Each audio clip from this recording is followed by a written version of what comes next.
Nouveau branding de vêtements pour les sportifs, puis pas juste pour les sportifs, je dirais même les gens, un peu monsieur, madame, tout le monde. Des fois, on aime ça s'habiller un petit peu plus en bout, un petit peu plus confortable, mais en même temps, on va avoir un certain style. On veut looker un peu, on veut impressionner, on veut, comme le dit le slogan, look at me, on va se faire regarder. Pour en parler avec moi, c'est le propriétaire, c'est le créateur derrière le nouveau branding McKenzie, c'est Mike Baudouin. Salut Mike! Salut, ça va bien Gabriel? Ça va très bien Mike. Écoute, la première question, parle-nous donc un petit peu de toi. C'est qui Mike Baudouin, puis comment ça une compagnie de vêtements? Ben oui, moi je suis un ancien sportif, j'ai fait énormément de sport, j'ai fait la boxe, j'ai fait du MMA, j'ai joué au basket, j'ai touché un peu à tous les sports. Avec le temps, je me suis rendu compte que je pratiquais plus la mode de sport, que je mettais plus de temps à me styler avant mes games que de me préparer à ma game en soi. Fait que j'ai vraiment été vers les vêtements pour cette raison-là. C'est aussi simple que ça, je te dirais. À quoi consiste peut-être la création? Il doit y avoir des cours là-dedans qui se donnent parce que tu es derrière vraiment tout le vêtement. Là. On parle vraiment de la création du logo, le dessin, le branding. Tu conçois tout de A à Z. Oui, en fait, tout ce qui est vêtements, on reçoit ça, ils appellent ça Blink, là, uni en fait. Ensuite, je m'occupe de faire le logo. Je te dirais, ça sort un peu de mon imagination. J'ai des logos un peu plus funky, comme j'en ai des plus stripe pipe pour les gens qui aiment ça, vraiment plus porter le nom du brand, en fait. Là. Moi, j'étais ce genre-là quand je commençais. J'ai toujours aimé un peu plus funky, mais en même temps, je trouve ça toujours bien de vraiment porter fièrement le nom de la compagnie. Puis, ouais. As-tu pris des cours dans la création? Non. Ah, vraiment? Fait que vraiment juste un talent dans le monde du dessin, tout simplement? Oui, je suis un gars très imaginatif. Je suis quelqu'un qui a toujours été... je pense beaucoup à qu'est-ce qui devrait se faire. Comme je disais, là, je m'en allais faire du sport, puis je m'achetais 1001 vêtements. Fait qu'on dirait que j'ai ça dans le sang. Dans peu importe le sport, on dirait j'ai ça dans le sang directement. Du côté créatif, écoute, le nom, ça n'a l'air de rien, mais c'est assez important, puis l'image également. Tu as choisi comme nom de McKenzie, puis également comme logo le phénix. Écoute, le phénix, on parle d'un animal assez mythique quand même. Là. Ça fait partie d'une légende, c'est légendaire. Pourquoi le nom, pourquoi le logo?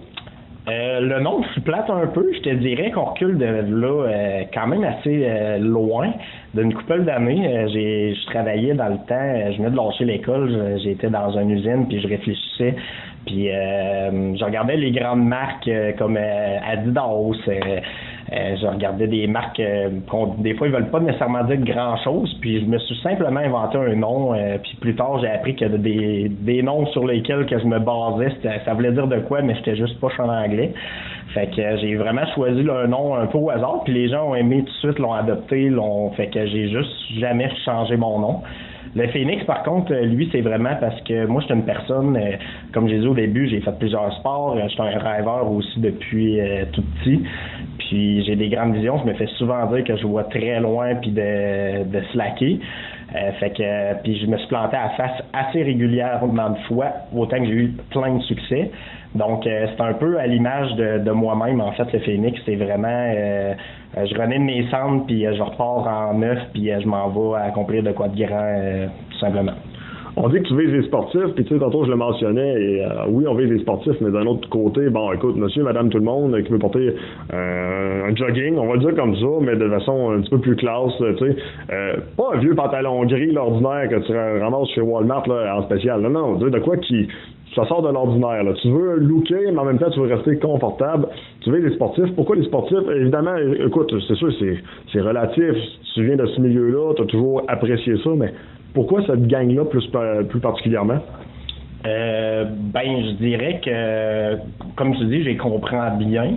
Puis, quand j'étais jeune, moi, mon plus grand rêve a été de jouer au basketball de la NBA.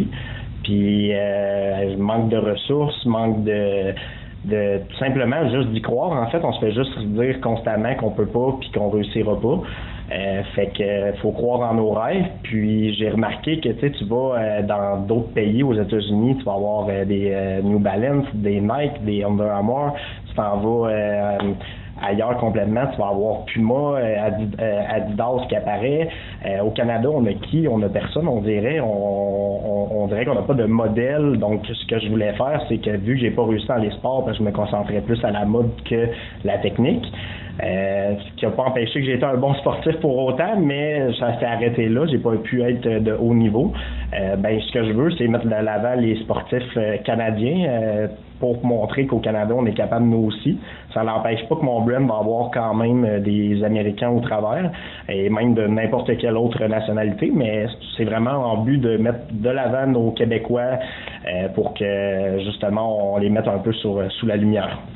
Les ambassadeurs, écoute, ça vaut la peine d'en parler. Hey, j'ai fait un saut quand tu m'as dit tous les noms que tu avais. Bon, écoute, les frères Auclair, Adam, je pense qu'il n'y a plus vraiment besoin de présentation. Anthony, ben non plus. Je pense que là aussi, ça va quand même relativement bien. Mais également, Johan Lainez, le White Lion du côté du UFC. Bram Toro, qui joue dans la Ligue majeure de baseball. Écoute, je sais que également, tu as des joueurs de basketball, tu as d'autres sportifs d'envergure. Écoute, j'ai le goût de t'entendre parler. Écoute, c'est le temps de faire du name dropping, comme on dit. C'est le temps de les nommer puis des vanter. Puis c'est le fun, justement, de voir des gars qui ont, excusez le terme, là, mais pour avoir des grosses têtes, mais ils décident de t'encourager puis de te supporter dans ton projet. Ben oui, vraiment, pour de vrai, c'est très, très apprécié. Puis c'est des athlètes que j'ai suivis toute ma vie parce que, comme j'ai dit un petit peu au début, je changeais beaucoup de sport ici et là, même quand j'étais jeune, avant même le basket, je voulais jouer au hockey, mais mes parents n'avaient pas l'argent pour m'y inscrire. J'ai vraiment regardé toutes les possibilités de sport. J'ai été un fan de sport épouvantable.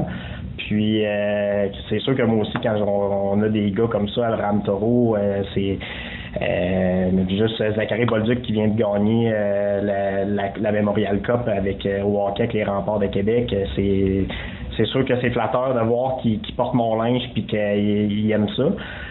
Ethan Gauthier, encore une fois, c'est un autre nom qui est avec le Phoenix de Sherbrooke, que là, c'est un peu ambigu, là, sa carrière où ça s'en va, là, mais il est le prochain au repêchage cette année, puis c'est le mieux classé de la GMQ présentement, donc j'ai des très bons espoirs, puis j'en ai un petit peu aux États-Unis, là, comme tu as mentionné au basketball, qui joue dans la ligue, la NBL, c'est un petit peu la CFL dans le fond du basketball là, au Canada. Puis j'en ai dans CFL, j'ai même la nouvelle ligue de XFL qui est de Rock, qui a parti ça, Dwayne Johnson. Fait que non, j'ai été vraiment encouragé puis supporté dans mon projet, puis les gars sont super smart. C'est sûr que sans eux, j'aurais peut-être pas la visibilité que j'ai aujourd'hui, là.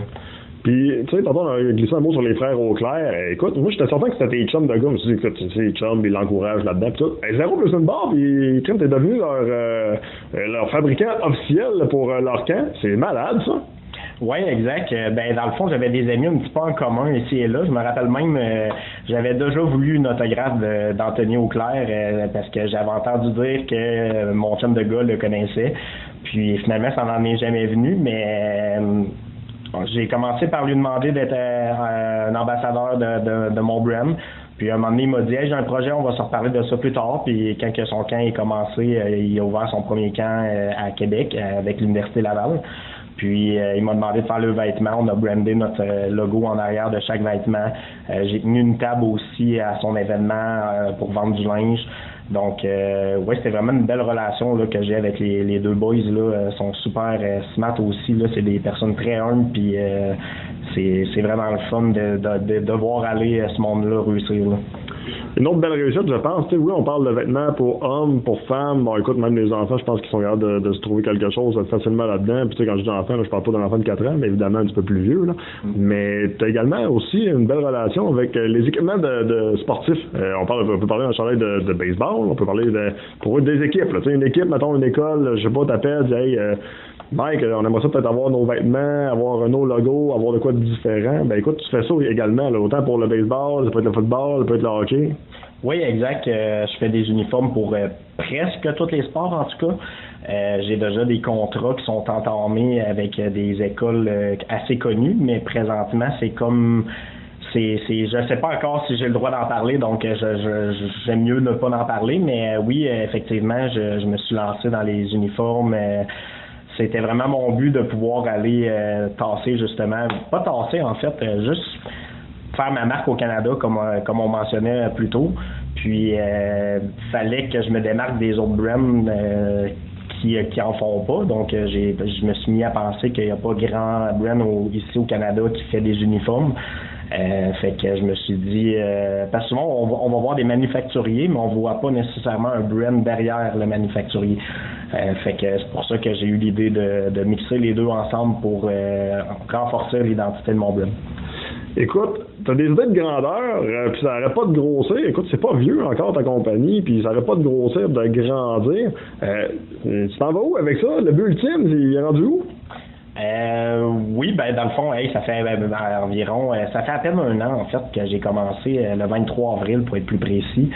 Je te dirais que je regarde pour conquérir présentement les écoles avec mes uniformes, comme on disait.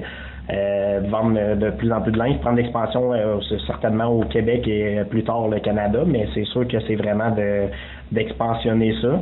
Puis de vraiment mettre de l'avant le pourquoi j'ai commencé. Tu parlais tout à l'heure de ma phrase Look at me. Look at me, pour nous, ce que ça veut dire, c'est pas nécessairement regardez-moi, c'est plus en fait un peu comme le Phoenix. Regardez, même si j'ai des échecs, même si j'ai des réussites, on va toujours regardez-moi, on va réussir. Puis j'ai un autre slogan souvent que je mentionne beaucoup, c'est Herd of the Phoenix. J'aime beaucoup ça parce que on entend souvent Herd of the Lion, mais Herd of the Phoenix, je trouve que un lion, ça veut manger, c'est juste là en fait pour pouvoir dire qu'on est capable puis qu'on veut rusher notre projet, versus un Herd of the Phoenix. Ce que j'aime beaucoup, c'est que ça met de l'avant aussi les échecs. On parle souvent de Mohamed Ali pour ses réussites, mais on oublie qu'il a déjà perdu, puis pourtant c'est quand même probablement le boxeur le plus grand de la planète. Donc un échec ne doit pas faire en sorte qu'on se dit qu'on réussit pas ou qu'on doit tout abandonner. Puis je pense que c'est un peu ça aussi que je veux mettre avec mon brand, parce que souvent on va voir des athlètes canadiens, on se dit qu'on veut l'être, puis à la moindre échec, on décide d'arrêter parce qu'on se dit qu'on n'est pas fait pour ça, mais les athlètes qui ont réussi aujourd'hui, ils n'ont vaincu des moments d'ombre, des moments qui n'ont pas réussi, puis se sont relevés. Donc c'est tout pour ça le Phoenix, hein, c'est vraiment pour aider les gens à avoir une petite base pour ça. Ça meurt pas un Phoenix, puis j'ai l'impression que Mackenzie non plus, ça meurra pas. Fait que belle philosophie, belle continuation, puis écoute, c'est un beau projet, puis je suis content d'en faire partie, puis de voir t'encourager là-dedans. Merci beaucoup, merci pour l'opportunité, puis ça a été un honneur de pouvoir parler avec toi là, de ce projet-là. On fait ça n'importe quand.